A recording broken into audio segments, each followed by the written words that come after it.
My name is Caroline Brooks, and this is the story of how 10 years of waiting tables changed the course of my life.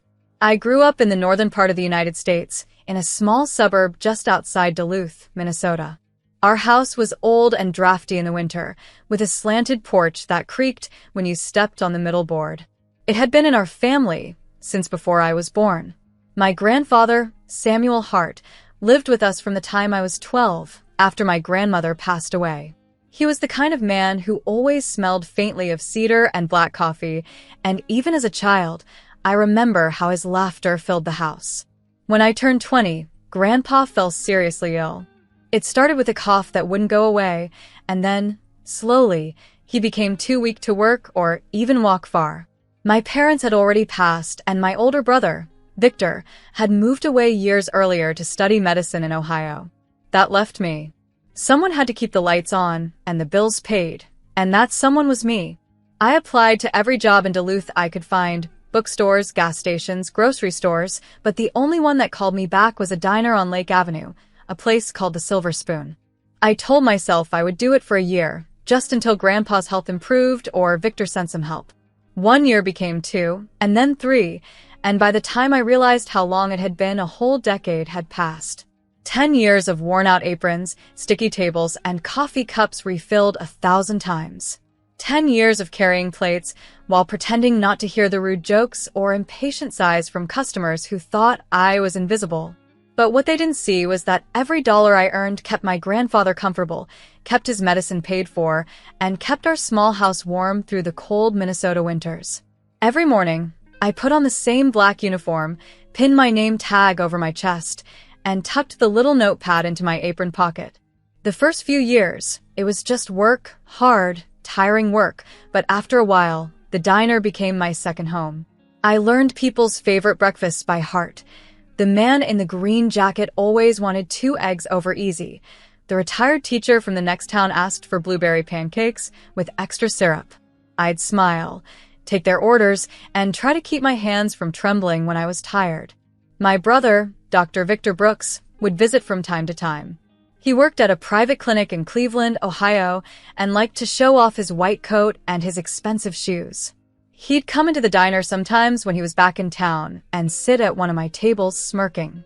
"The waiter's outfit suits you so much," he'd say, sipping his coffee with that grin I'd known since childhood.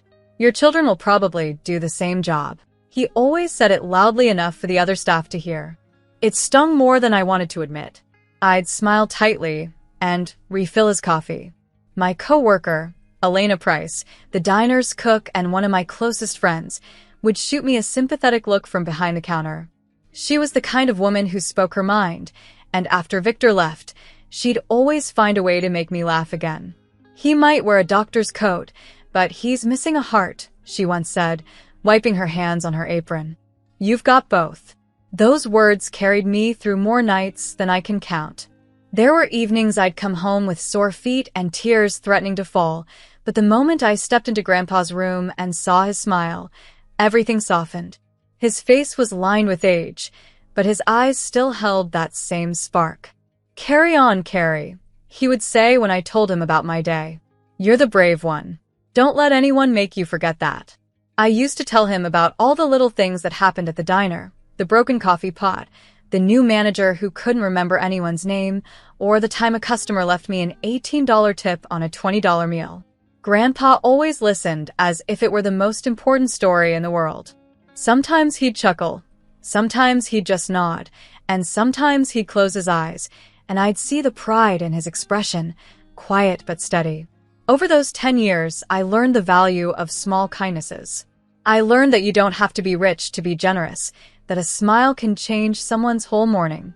When I'd see lonely regulars come in, people who just wanted someone to talk to, I made sure to take a little extra time at their tables. One of them, an old man named George, used to leave me notes written on napkins. "You make my coffee taste better," one of them said. I still have it in a drawer somewhere.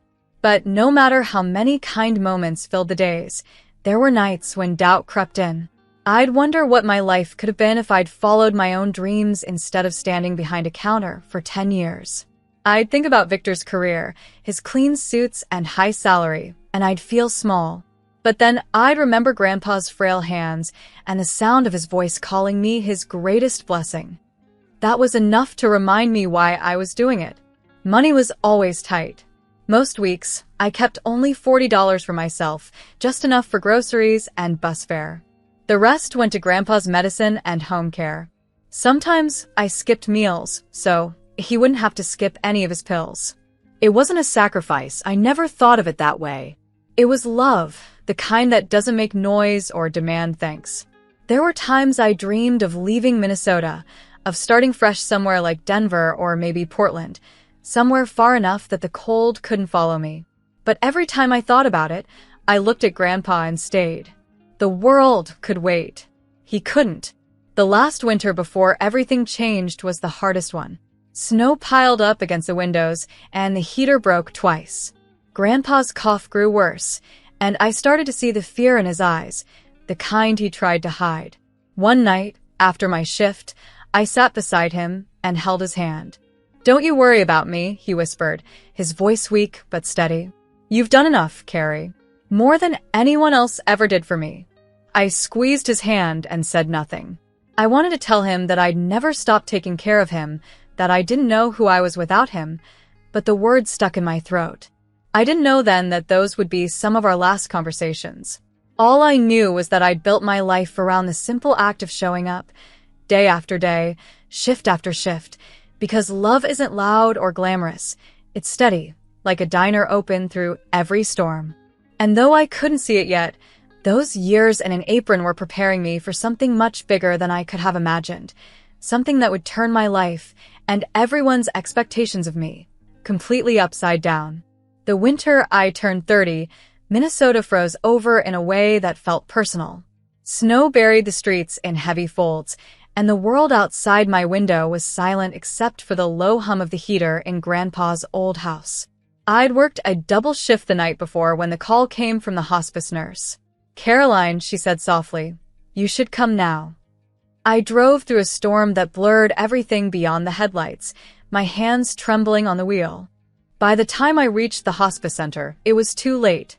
Grandpa had passed peacefully in his sleep an hour earlier. He was 87.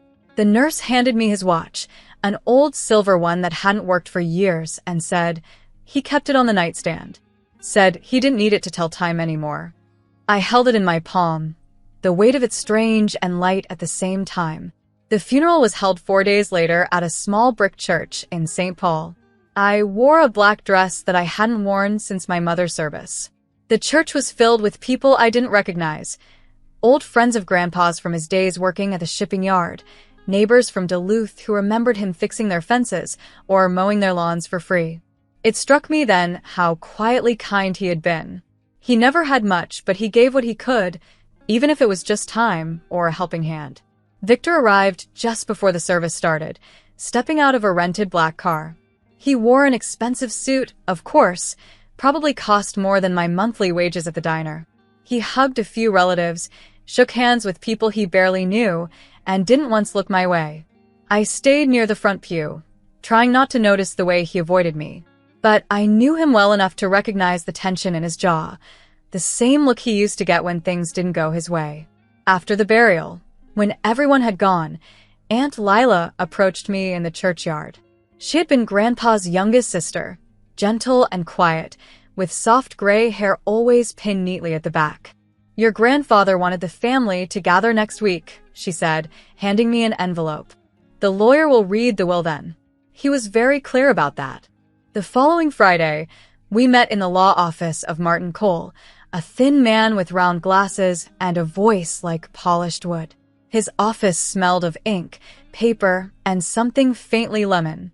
The snow outside had turned into slush, dripping from the window ledges as the radiators hissed softly. Victor sat across from me at the long mahogany table, his posture stiff and self-satisfied. I knew he expected to inherit everything. After all, he was the successful one, the doctor, the pride of the family. I was just the sister who spent a decade carrying trays and cleaning tables. Martin began to read, his voice slow and deliberate. The will started as most do, formal introductions, property lists, and the naming of heirs.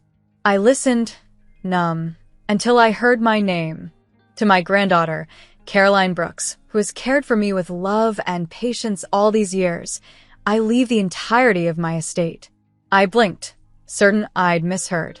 Martin continued, including the sum of $1,200,000, the property on Riverbend Lane, the vehicles, and all remaining personal assets.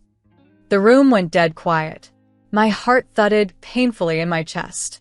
I saw Victor's jaw tighten, then drop slightly in disbelief. Aunt Lila pressed a tissue to her mouth, whispering, "Oh my." But Martin wasn't finished. He turned the page and said, "However, these inheritances are bound by two conditions explicitly outlined by Mr. Samuel Hart." Victor leaned forward sharply. "Conditions?" Martin nodded. "The first condition is that Miss Brooks shall not, under any circumstance, give or transfer a single dollar, pound, or property belonging to this inheritance to her brother, Dr. Victor Brooks. In fact, Mr. Hart specifies that she must sever financial and personal ties with him altogether." For a heartbeat, no one spoke. Then Victor laughed bitterly. "You can't be serious. This is absurd. She's barely capable of handling her own bills, let alone this kind of money." Martin's voice didn't waver. "The will is legally binding, Dr. Brooks. Your grandfather signed it before two witnesses, and it has been verified." Victor turned his fury on me. "You did this. You poisoned him against me." "I didn't even know he had money," I said quietly, though my voice shook. "I was too busy making sure he could eat and sleep without pain." Martin cleared his throat and continued. "The second condition, Caroline must use half of her inheritance to build a magnificent home, a lasting symbol of the care and loyalty she showed her grandfather. The property must be in her name and completed within 3 years of estate." I stared at the lawyer, barely breathing. A house, half the money, a monument to a decade of scraped knuckles and tired smiles. It sounded impossible, and yet so perfectly like Grandpa. He had always believed in doing something real, something that could stand and be seen. Victor slammed his palm on the table. "You expect her to build a house? With that money? She'll waste it in a year." "Please," Aunt Lila said softly. "Don't make this harder than it already is." Victor stood up, his face red. "You'll regret this, Caroline. He may have left you his fortune, but everyone knows you don't deserve it." Then he stormed out, slamming the office door behind him. The silence afterward was heavy. Martin finally looked at me and offered a small, kind smile. "Your grandfather spoke very highly of you, Miss Brooks. He said this was not about money. It was about legacy." I nodded, still stunned. "Legacy," I whispered. The word didn't feel real yet. When I left the office, the snow had started again, softer this time, flakes drifting like ash in the air.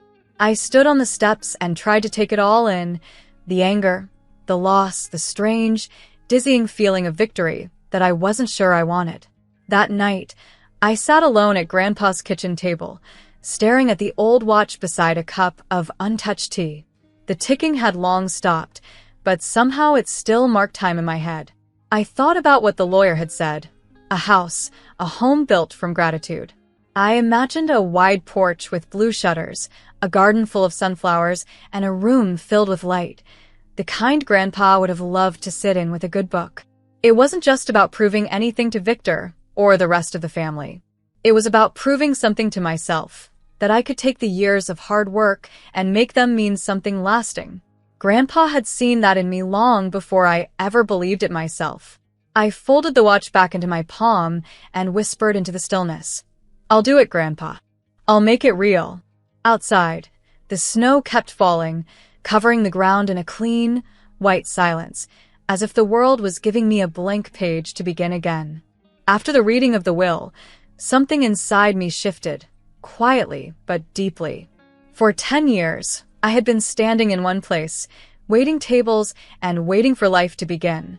Now, suddenly, I was holding a fortune that felt less like a gift and more like a responsibility. Grandpa's words, his conditions, stayed with me day and night. The first condition was about cutting Victor out of my life completely, and the second demanded that I build a magnificent house as proof of what love, work, and loyalty could create. Those weren't just rules, they were lessons wrapped in stone. By spring, I decided to leave Duluth. The snow was melting, the streets slick with water and grit, and it felt like the right time to start again. I packed my life into 3 boxes, one for clothes, one for keepsakes, and one for Grandpa's things. I sold the old family car for $2,800 and bought a one-way ticket to Denver, Colorado. The air there was thinner, the light brighter, and the city felt alive in a way that whispered of new beginnings. When I arrived, I rented a small 1-bedroom apartment near Cheeseman Park. It wasn't much, just a second-floor unit with creaky floors and a narrow balcony, but it had sunlight, and I needed that. The first week, I opened a new bank account and wrote down the numbers on a white index card. $1,200,000 total, $600,000 for the house, $600,000 for life and planning. I carried that card in my wallet like it was a map to my new self. The idea of building a house scared me at first. I knew nothing about architecture or construction. The only houses I had ever stepped into were ones I'd cleaned, served food in, or dreamed about in the pages of magazines. But I could hear Grandpa's voice in my head. "You'll figure it out, Carrie. You always do." So I started small by reading. I spent hours at the Denver Public Library, flipping through books about home design, materials, and budgeting. I watched videos about modern builds, about how wood meets glass, and how light could change a room. One morning, I found an architecture firm downtown called Bell and Reed Designs. The name sounded steady and trustworthy, so I made an appointment. When I walked in, the office was bright and smelled faintly of coffee and pine. The walls were covered with sketches and models, homes that looked like dreams waiting to stand upright. The architect I met was named Nora Bell, a woman in her early 40s with short, silver-streaked hair and calm eyes that seemed to see through clutter straight to meaning. "Tell me about your house," she said, offering me tea instead of coffee. I hesitated. "It's not just a house. It's a promise. To my grandfather." Nora smiled. "Then it should be a home that tells his story and yours." We met every week after that. We talked about design and purpose, about how a home could reflect love instead of luxury. She introduced me to Marcus Reed, her business partner and lead builder, a tall, kind man who wore his baseball cap backward and spoke about foundations and framing like they were poetry. We found a piece of land on the edge of Denver, up on a small hill overlooking the city skyline. From the top, you could see the mountains, a thin, white ribbon on the horizon, and at night, the lights below shimmered like fallen stars.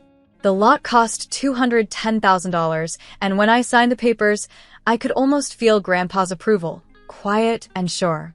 The design process took 2 months. Nora's first sketch was perfect, a home filled with sunlight, big open windows, and a long front porch. 3 bedrooms, 2 bathrooms, and a library. A small room with floor-to-ceiling shelves and a single green reading chair, because Grandpa had always said every home needed a place for stories. We decided on a deep blue front door and warm oak stairs that felt alive underfoot. I asked for a kitchen large enough to cook for friends and a garden where I could grow sage, rosemary, and sunflowers. Marcus broke down the costs, about $380,000 for construction and materials, with $10,000 left for details like the porch swing, railings, and landscaping. The numbers fit perfectly.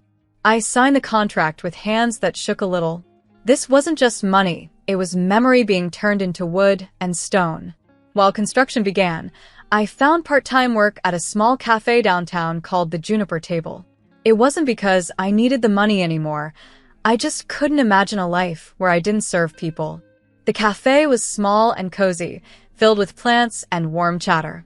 I worked morning shifts, pouring coffee for nurses, finishing night shifts for teachers grading papers, and for a young woman named Rosa King, who came in every day before work and always paid in cash. One day, I noticed she tucked every $5 bill she got as change into a jar labeled college. I asked her about it. She smiled shyly and said, "I've been saving for classes at the community college. It's slow, but I'll get there." Her determination reminded me of myself. 10 years ago, waiting tables and saving every cent for Grandpa's medicine. That day, I decided that once the house was finished, I'd help Rosa quietly, maybe pay her tuition for a semester. Not out of charity, but because kindness deserved to echo. The house began to rise from the ground like something waking up. Every week, I visited the site, boots sinking into soft dirt. The first time I saw the frame standing against the sky, I cried. The wood smelled fresh, and the breeze carried the sound of hammers like a heartbeat. Marcus stood beside me, arms crossed. "You're building something that matters," he said. "Not everyone gets to do that." But even as I poured myself into the project, the past tried to creep back in. Victor began calling again.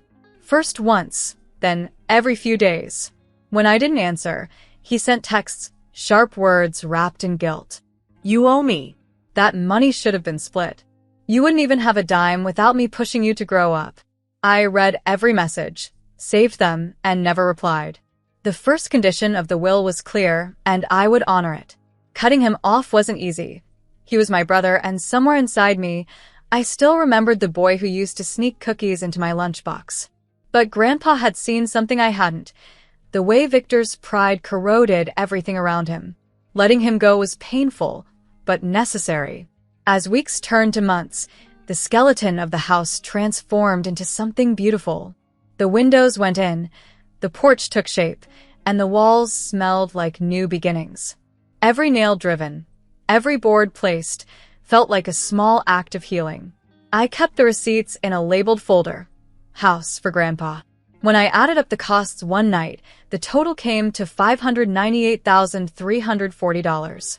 I stood at the site near sunset one evening as the sky turned gold and violet. The house wasn't finished yet, but it already felt alive. The wind ran through the open doorways, and I could almost hear Grandpa's laugh echoing through the unfinished rooms.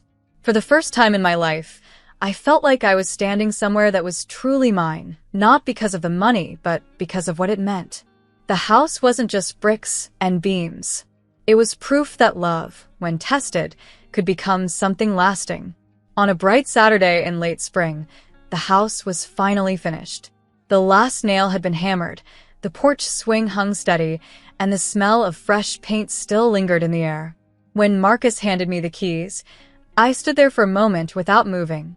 The blue front door gleamed in the sunlight, and behind it waited everything that 10 years of struggle and one act of love had built.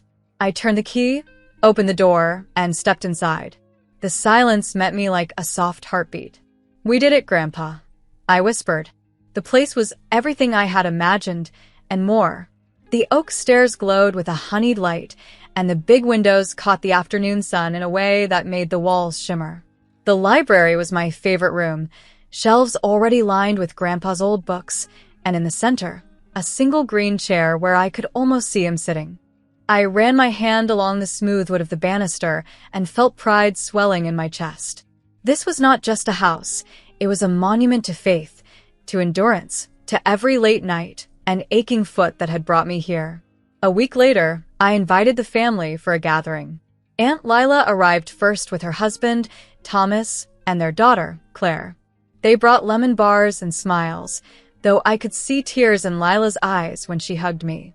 My cousin Peter drove all the way from Savannah, Georgia, carrying a homemade apple pie that made the whole kitchen smell like autumn. Elena, my old friend from the Silver Spoon, flew in from Portland, Oregon, holding a small bouquet of daisies that she placed by the kitchen window. We filled the house with laughter, the kind that bounces off new walls and makes them feel lived in. As everyone wandered through the rooms, I told them the story in simple words. The 10 years at the diner, the nights I thought I wouldn't make it, the will, and the 2 conditions that had brought me here. I explained how the money wasn't a prize but a purpose, how half of it had turned into this home, a symbol of everything Grandpa stood for. When I showed them the blue door and the oak stairs, Aunt Lila touched the railing gently. "He'd be so proud," she said. But the day wasn't without shadows. Near sunset, I saw a familiar figure standing at the gate. Victor. He was wearing a dark gray suit and holding nothing but a look of cold resentment. For a moment, I thought of walking over, but then I remembered the first condition.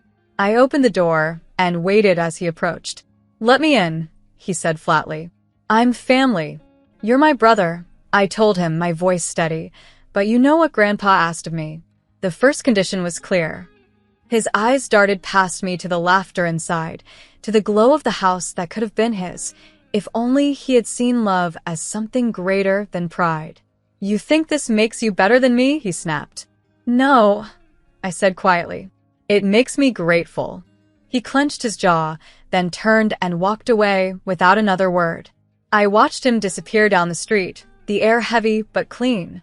The line between us was drawn, firm and final.